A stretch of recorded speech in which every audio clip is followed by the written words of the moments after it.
I have it here, and when I'm looking down, you all, I'm just looking at the comments. We're looking at the phone. It's good. So, hello, everyone. Good morning. I was explaining to Alexis, I think you all know her by now. If you are new to this space, because we do have some new faces, Alexis is devoted to being here once a month for Stay Woke Wednesday, which is really where it is our goal to break down white supremacy, to stop spiritual bypassing when it comes to racial equity.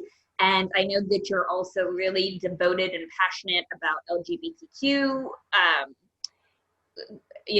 all things surrounding equity. And I think that as spiritual entrepreneurs, light workers, we can't ignore it. So if you're new to this space, we do this once a month with Alexis, and there's a schedule that is here that you can refer to. And it's a space to ask the questions that you might be uncomfortable or like you feel silly asking them. I'm really, really devoted to providing this space for all of you and for me, because I think that it's important. And you can send me questions at any time. We do have a question that came in that I thought was good and pertained to something that Alexa shared on, which we'll go into. So we'll just get right into it. And if you are here watching with us, which, by the way, if you are watching this recording on Facebook or somewhere else, we do these once a month inside the Frequency Key Facebook group. So you can always, it's an awesome group to join. You can find Alexis too. I keep her information for everybody that's accessible. So let's just get right into it. By the way, you're going to see me mute myself because very sadly, I have a tree coming down today. So there's a wood chipper and a grinder and really loud men outside the windows. Hopefully it's not too disturbing. So here we go. Here was the question that came in recently. Hey, Gina, I see you trying to correct yourself when it comes to PC terms. And I think what they mean is because oftentimes I'll say, hey guys, and I've been trying to correct myself, like, oops, nope, to say hello all or hello beautiful people or folks is a term that's you're doing your work for allyship and trying to make sure you don't misgender people or impose a gender on a whole group. That is great job. Thank you. Even though I totally F up. I mean, I'm totally like, oops, I catch myself again, So she said, I see you trying to correct yourself when it comes to PC terms. It's not that I don't want better for the world. It's just not at the top of my mind. I know that we are all out here for a divine purpose and for a reason. And maybe for some, it's to go forward in humanitarian work. For some, it might be healing work, and others, racial equity. I don't want to ignore the issue. It just doesn't spark me. So I guess my question is this bypassing? So without being able to ask more questions, just from what is said, it is remarkably close. I would find it difficult. Well, it depends on where your spiritual connection comes from. So because ancestors will often have the personality that they had in life, right? And that is the communication that they will bring forth and all of that. I do want to say this before I get into the answer. You're not wrong or a bad person because it's not at the top of your mind. However, it's hard for me to believe that you are walking in your spiritual purpose without wanting to be more considerate to others. Because when Gina is correcting herself, or when I'm correcting myself, because I have the same trouble with pronouns, and it is a rewiring of your mind. But what I'm trying to do is I'm trying to make sure that I am not creating disconnection with a person outside of myself. I'm doing what it takes so that I know how to make sure that people feel welcome in my presence, know that they are valued, and that they are not erased from society. So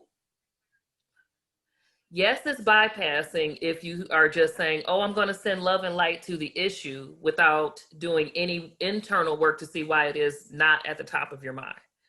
Now, when you go in, and you go inward, you do your meditation, and you genuinely reflect and ask the questions of your guides, your ancestors, you see if it's an issue for your soul. And I am a human. So if your divine guidance tells you that it's not, then go super hard at what is.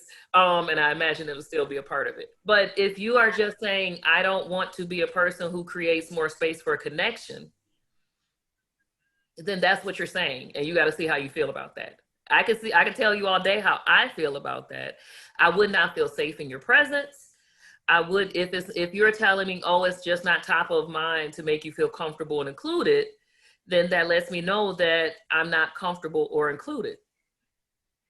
And it's not to condemn or judge you for having that. It is about me managing my safety. So if you want genuine, authentic connection with people, then you have to genuinely and authentically care about them and what's important to them.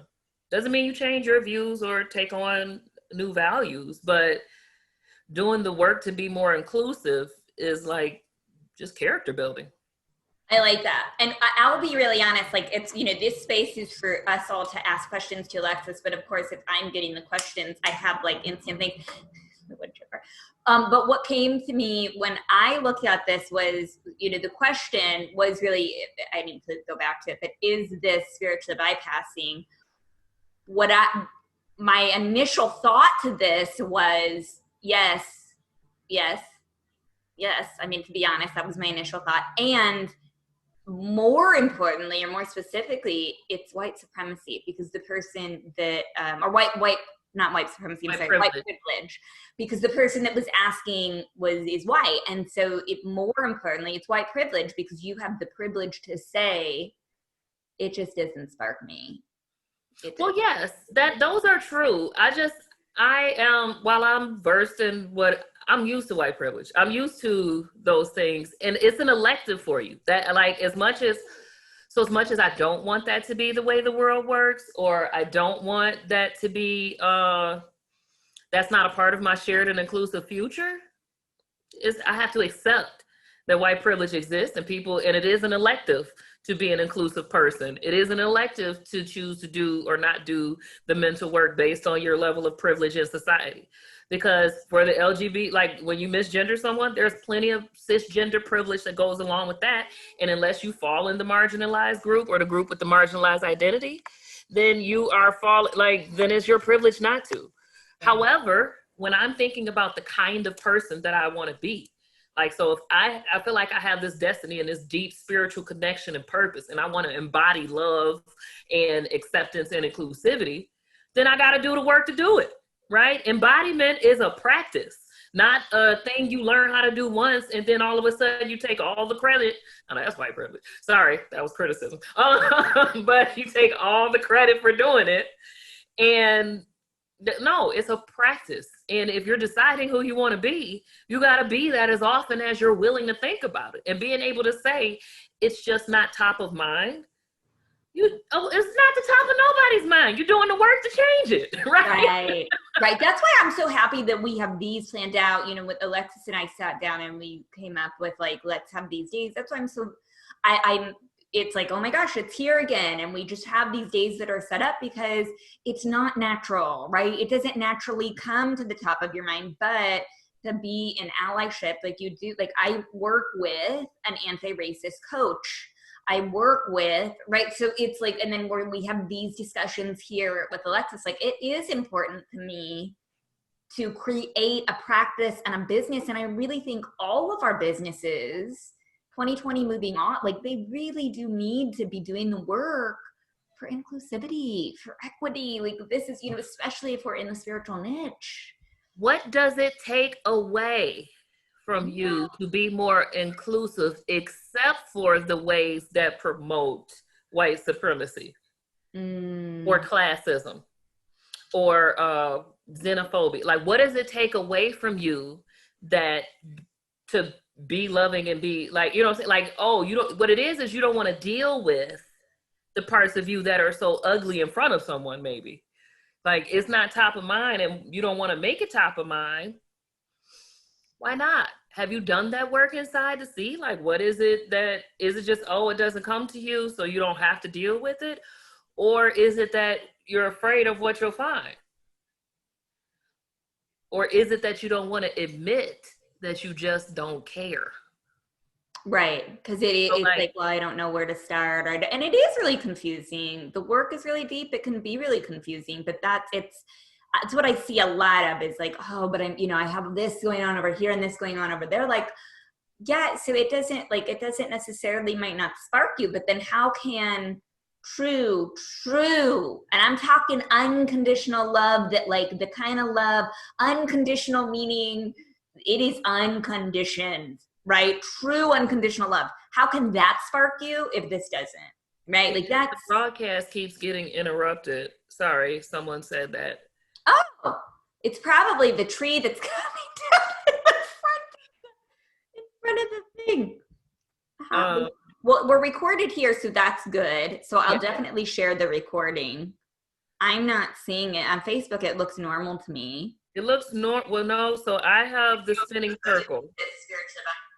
Oh, okay. You know what I'm going to do? For those of Mhm. you that are, what I'm going to do is I'm going to actually just copy the invitation and I'll stick it right in the link. How about that?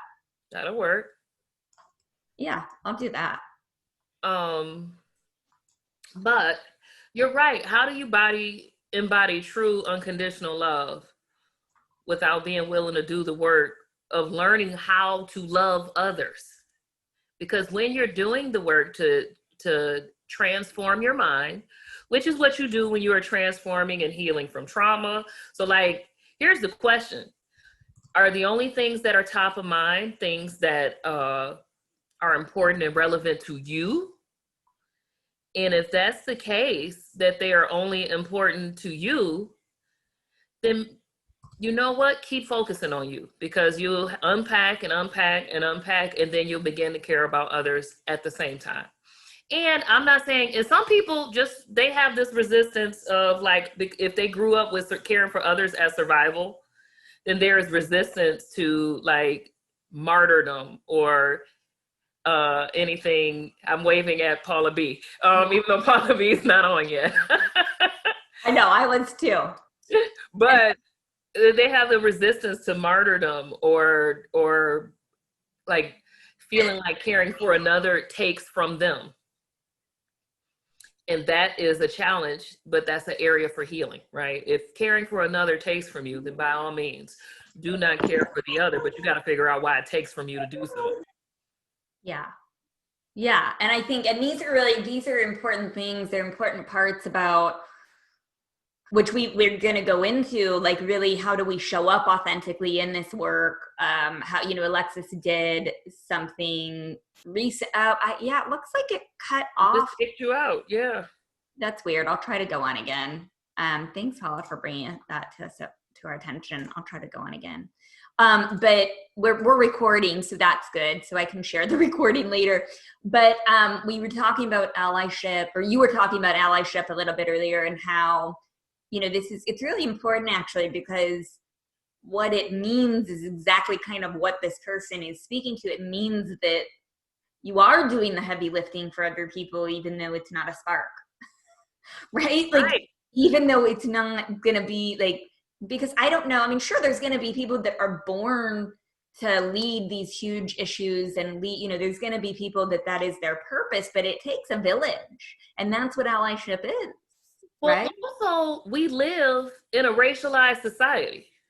And the fact of the matter is that is not top of her mind is an effect of being in your privilege, right? So like if you're white, you don't have to think about other identities as often as other identities have to think about what it is to live in a white majority society.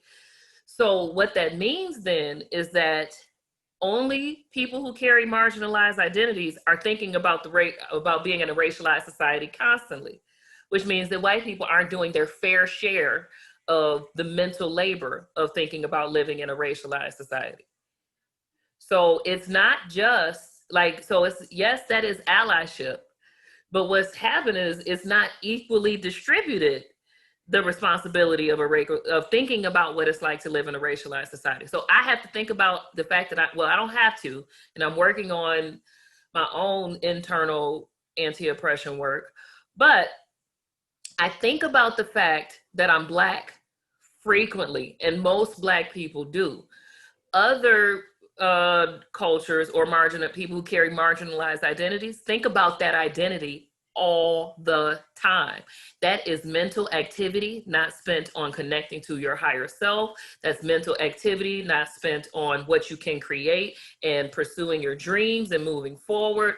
That's mental activity that is just not used in a way that is anything other than your survival. Now, the way that I like to get people to draw a line of empathy with this is if you're in a partner relationship and you guys have like that, what it takes to make the household go.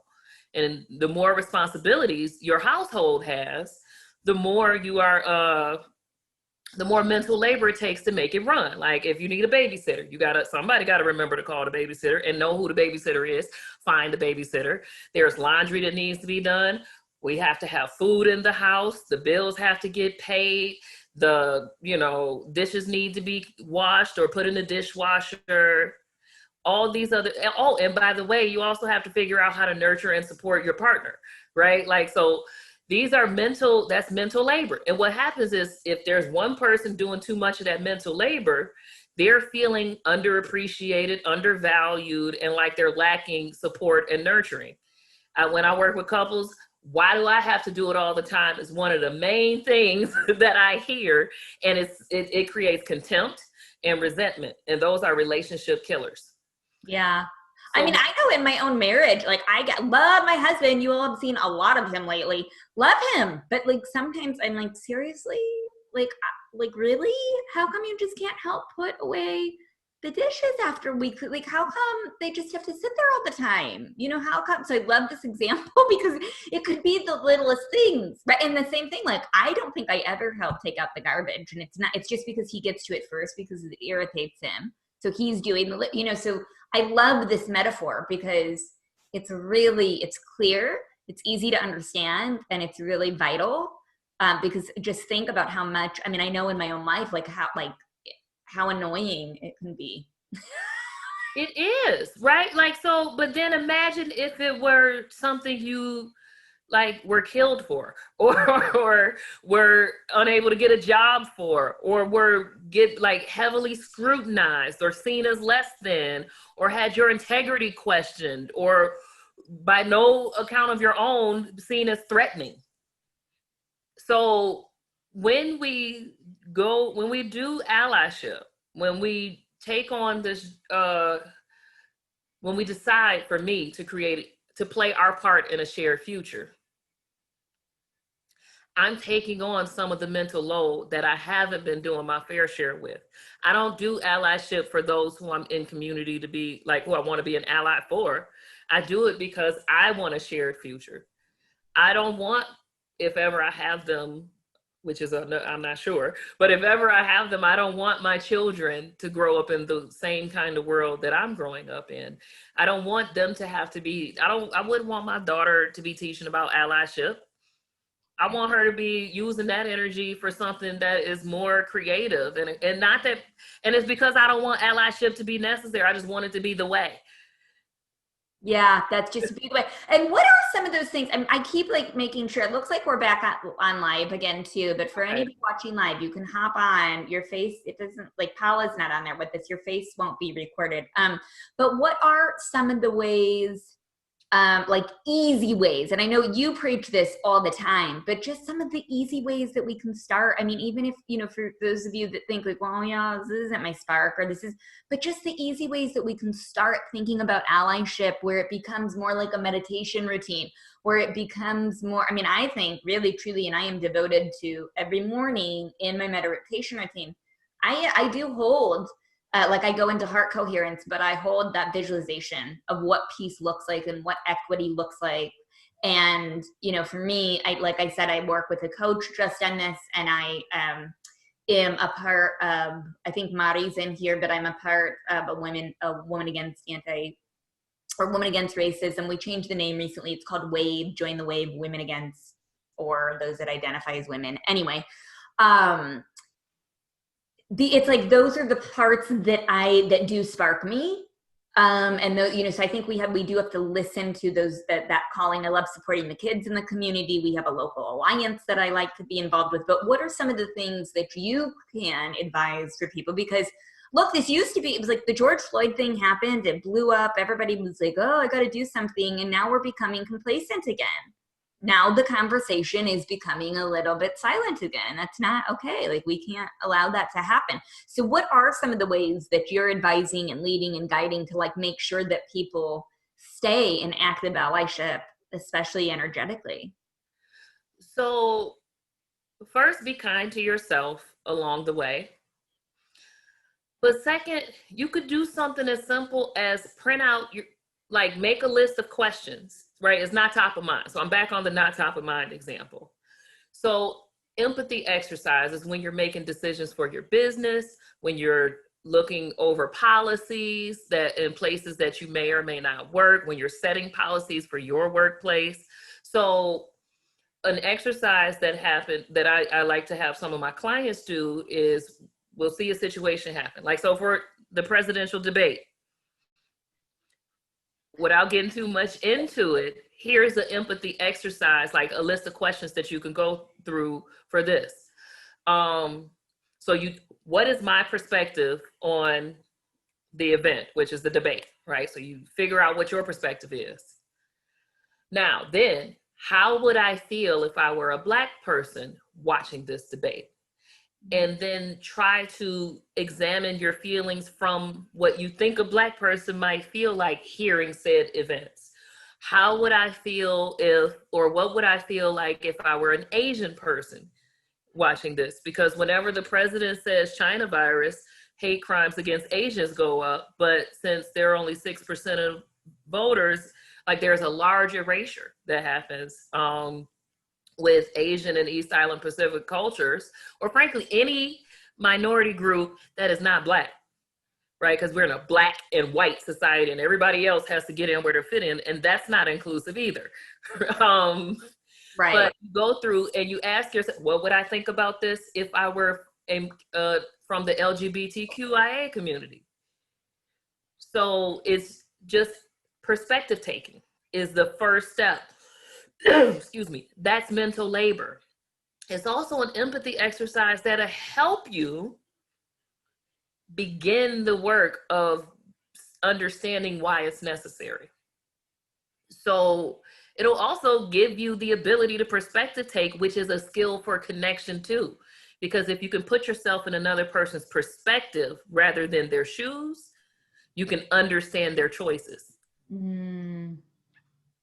That's what I really mean, important. That's really, and I would think that anybody here in this group watching this, if you're connected to me and my work, that's what my life is devoted to. I really do support like the spiritual seekers, empath, highly sensitive people. So empathing is something that I don't necessarily think is a curse at all. I think that if you're one of the, if you find yourself saying that story of like, I get so drained, I can't watch that, that's a matter of just needing to raise your frequency. So if you're connected here to this space or here to me at all, then this should be something that comes very easy and naturally to you to simply observe perspective. So I love this piece of advice that you're offering. It's easy. And you can print it out. So you don't have, like, it's not top of your mind. And that's step one in the journey is, do I want it to become top of my mind? And so you do visual reminders. But then other things you can do is support people who are doing the work. Right. So if you see other white women or other white people doing the work, encourage that work. Tell them, great job. Thank you for taking it on. Thank you for creating a shared and inclusive future. If you see people, organizations, people of color, people like me, doing work with Black and brown people and any other marginalized identity, donate to the cause. See how you can be of service to. These are things you could do if you want to do the work. But if you are struggling with wanting to do the work and you're a spiritual being, do you believe that your spiritual beliefs have the monopoly on what spiritual is? And if so, is that spiritual inclusivity? Yeah. Are you practicing the laws and tenements of your spiritual practice? Because they're inclusive. Yeah, I had a whole discussion the other day with somebody that, you know, just about even doing this work in my business and my system and it's important to me. And that's why I do it, obviously. I mean, it's important to me. So I bring it into the community. And her perspective of it was that, well, you're just creating more divisiveness. There's more divisiveness. You're creating more divisiveness. And I'm like, well, or are you? The thing is, By not acknowledging it. I mean, we can project on each other all day, but it's like, well, you know, that's not the way I see it. well, here's the thing. You believe it creates more divisiveness, are you acknowledging that person's lived experience? Are you seeing them where they are? So if this were any other trauma, you would meet me where I am in that trauma. Exactly. You wouldn't have to validate the existence or the truth of that trauma. You would meet me where I am, and you would help me unpack where I am and help me insert new thoughts. And then you would, and then there would be this connection. I love that. Yes, especially coming, like I could imagine, I can empathize with that a lot because I am, in my background, in my childhood, very, very young, I had sexual abuse trauma. And I can't imagine somebody saying to me, that's just, it's in your head, or let's not give about that. Pedophiles is divisive. Let's not give it energy. Like I love that example because I just could not imagine having to receive that response. Like, and there are many people though with your same trauma that do get that response, and it further traumatizes them, and it further makes them feel invaluable in the truth of their existence in that moment. I'm not saying that they are not whole and full of love and light and nothing about them is broken because this thing happened to them. That's not what I'm saying. But what I'm saying is, are you being loving to them if you don't acknowledge the truth that is their truth? Right.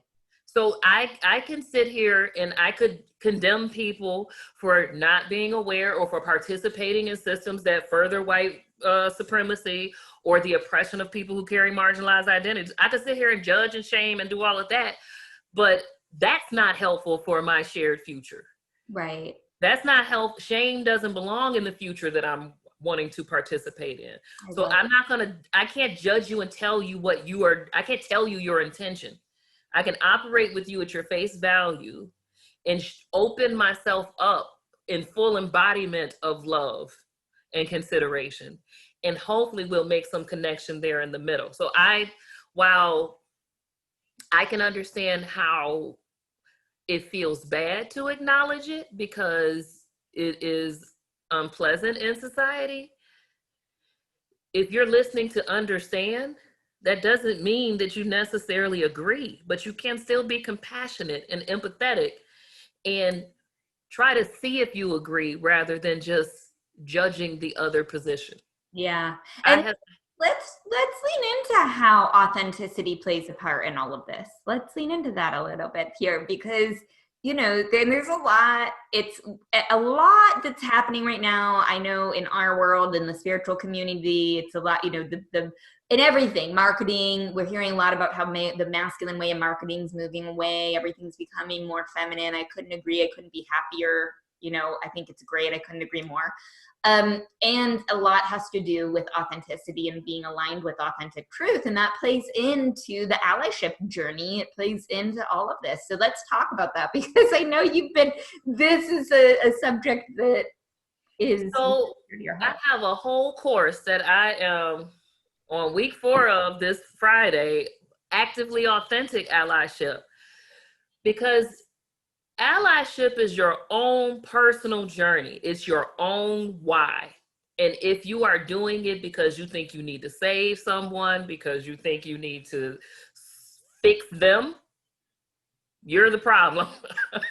And not the problem, a part of, that's better. And that's a space for healing. It is your liberation is also tied into allyship. Authenticity is your human right, your human privilege. You have it should be safe for you to be your full natural self. However, you have to think about who your full and natural self is. So if you are not bringing conscious thought to your choices, to your defenses, to your anything, then you're not being authentic. You're not embodying the full truth of who you are. You're not radiating with clarity all of the feelings that you want to be radiating. You're not manifesting with clarity and precision everything that, like, that means there's still some muck in your subconscious mind if you haven't taken the time to look. Now, that's the human experience. We all got muck back there that we're still working and unpacking. And even when we unpack most of it, something will happen, the body will get triggered. Knowing your body's reactions is a part of authenticity. Like, I'm a Black woman, and sometimes I walk into situations, and I'll be honest, my sensitivity to oppression or things that make me feel oppressed is heightened while I'm doing my allyship education work, right? While I'm teaching, it's heightened. So I had a situation with my business coach where I took something different than it necessarily was meant. And now that doesn't mean it didn't look like what it was, but fortunately, my business coach is inclusive and on par with the shared future mission. And I am on par with the authenticity mission, and she is open to correction, and I am open to understanding and being, and clarity. So we had the discussion and connection was still made, but that's because we were both willing to be authentic with our intentions, authentic with with recognizing intention and impact are different. I was open to being like, I might have been a little bit sensitive to the subject because of these other things going on in my life and what's happening in the world. And so it's a practice, once again, not a destination. So it's not like you discover your authentic self and then that's it.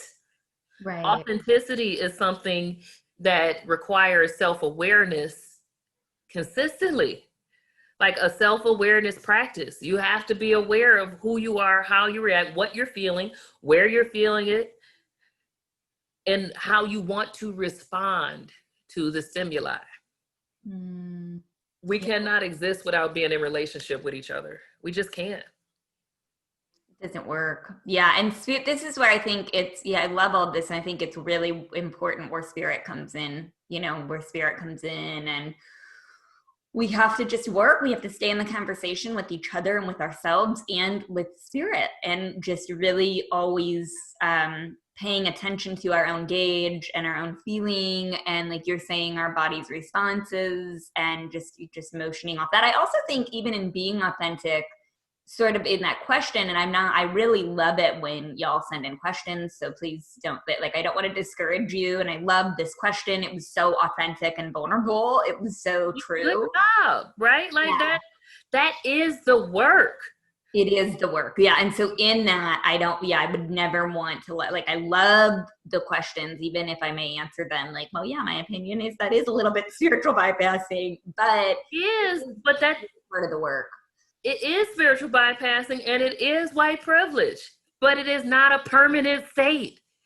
It's just a position, right? So, and even if it is a permanent state, it's still just their position, and they have the sovereignty of choice. And I'm not, because of who I am, I'm not going to condemn you for it. Absolutely. I may dislike you. I may not feel safe in your presence, and I could come up with a bunch of other unpleasant outcomes. But if you okay with it, what difference does it make how I feel about it, right? And that's where authenticity comes into play. It's knowing, are you okay with it, and really aligning, like your values come into play, aligning with our values. How do our values play into all of this? And so for example, if for this person, I don't know your values, but I know for me, integrity, I hold really high on my value list. I also hold health really high on my value list. So both of these things, you know, if I'm about, it's not just my health, if health is a value, I need to value it for everyone. So then we can get into like the discussion of the health debate on race and how, I mean, this can like go down a rabbit hole. So it's also about like really aligning your values with authentic truth, and maybe your spark isn't here, but if your values are here, does there need to be a shift in values? And yeah, so it's, you know, authenticity is a really key component to the journey and to the work. And to your vibration. And to your vibration. Yeah. We're big on vibrations here. So you mentioned like, dang it, I had it just a second ago, the exact words, but it made me think of vibration. So if we are all here vibrating together, my vibration does impact your vibration. Period. We are all one. Now, I can vibrate so that mine is the more radiant one, which is why I do the work that I do. It's why I do the work that I do publicly, because I am actively committed to creating a shared future with my entire life. That's one of my values. So in my shared future, we have kindness, we have compassion, we have consideration. We work on our responses to rage and anger and make sure that we're responding from clarity and truth, which may not always look like kindness and compassion, but we do. So that's what I am. So that means I have to embody and radiate it and then be present when I'm not. I'm not in the right state to move on this because I'm full of spit and hate. And I don't judge myself for being full of spit and hate. I just know that maybe I shouldn't be doing things where I have public influence when I'm full of spit and hate. Or maybe I shouldn't be, you know, I'm a little cranky and I can't take the way you joke. So maybe I don't call you today so that I don't go off the handle, right? Like our vibration is ours to manage. However, it's in tandem with the rest of the world's vibration. Yeah. I'm just looking at the comments, and I want to comment on this because you're right. Like that is what this is all about. It's raising your vibration. And one of the things that came up in the discussion that I was recently talking about was something that I do teach. I teach based off of a lot of you know maybe Penny Pierce's work, Frequency, and she has an elevator. I use a ladder. Some of you have seen it. And it is true, once you get to that rung where your vibration comes to a home frequency where you really are not affected by other people. So that's what I always say, like, if you're one of those people that says, oh, well, I'm so drained and I'm so this and I can't be around that person, it's really signaling for you to work on your own vibration, whether in your home, in your body, in your mind, with spirit, with food, whatever it is, because we do and we can get to that place, that like eighth rung is what I would say, where our vibration is unaffected. We can be around whatever it is that we need to be around and we can hold space. But that also will include being able to be around it without judging it and saying that's divisive. We can bring you right down the ladder. It'll bring you right down the ladder once you judge. Right. I don't judge for me, not for you. Right. Right. So that's the difference. And as you're talking about frequency, because that's what it is, I really wanted to point that out. If there's any of you wondering that, it's like, yes, we can get to that place in our frequency where we're unaffected, or we're just kind of like whatever, and things don't trigger us because there's nothing in there. But that also means that then we're given this really a God-given gift to be able to hold space for those people that are like, I'm trying to climb, I'm trying to get my vibration. But so we're given that gift. So I wanted to point that out too, as you're talking about frequency. I think it's a good and people who are like the greats in history, who have been like radiating love and what we consider to be that. I know for me, once I felt like I vibrated on pure love, I understood all of the great pacifist leaders, right? I understood how their pacifism could spark and inspire love and others because their frequency was on pure love. So people could walk up to them and feel it without them ever having to communicate it. Or the response that they would give would be something that would just unlock a person's perspective. And next thing you know, like if you a Bible toter, they pick up their bed and they walk. So if you ain't doing that, check your vibration. right? Like, don't be like, oh, love and light. If your love and light doesn't reflect those kind of miraculous things, and I'm not trying to create a hierarchy when I say that, but Totally. that means that there's work to do, right? There's improvement to be made based on our most extreme examples. Yeah, for all of us. I mean, I'm sure even, some of the most loving, high vibing people, like somebody that really comes to mind for me personally in my own personal journey and faith and family history, is Mother Teresa. She just really comes to mind for me. But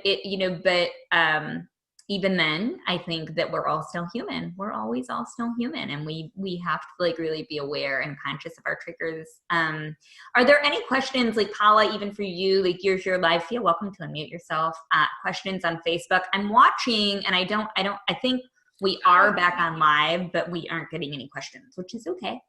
I see that too. And yeah, and for any of you that watch this recording, wherever it may be, you can send us questions and we'll answer them the next one. Everything, the space is just to ask the questions that you might not feel safe asking, even, and we'll always approach them with gentle kindness and love. So yeah, just if you're watching the recording, you can always send them in. And for people that are watching and may not have met you, can you tell people where to find you? I sure can. I am Ask Alexis on all platforms. On Instagram, it's Ask Alexis 111. Same with Twitter. I'm not very active on Twitter, but I do post to it because something allows me to post there also. You can email me at askalexis111@gmail.com. And then, though my website is under construction, it should be finished by October. You can find my landing page for my Actively Authentic Allyship workshops at www.askalexis111.com. And I do have some slots open for one-on-one coaching if anyone is interested in it. The thing that I promise to provide is blunt compassion. So with my clients, I work with who they are, where they are, and then we go through how something may look. Typically, there's an astrological component to it, and that's only if you're a woman, though. But we work through and we give you the skills for connection first. And once you have the skills for connection, it is fertile ground then to begin to unpack and dismantle any ways that you may have implicit bias that are contradictory to a shared and inclusive future. I love it. Yeah, it's good. It's good work. And thank you for doing all of the work that you're doing. And you can always join us. We're here monthly in the Frequency Key Facebook group, here for you. So I do come in from time to time because it's good stuff in here. Yeah, thank you. Yeah, it's always a pleasure to have you. And we are devoted in this space to all things frequency. And this is certainly something that that matters, and it affects our frequency, and we need to be paying attention to it. So thank you all for being here live. I'm going to sign off on the recording, and we will see you next month in October. Bye, y'all.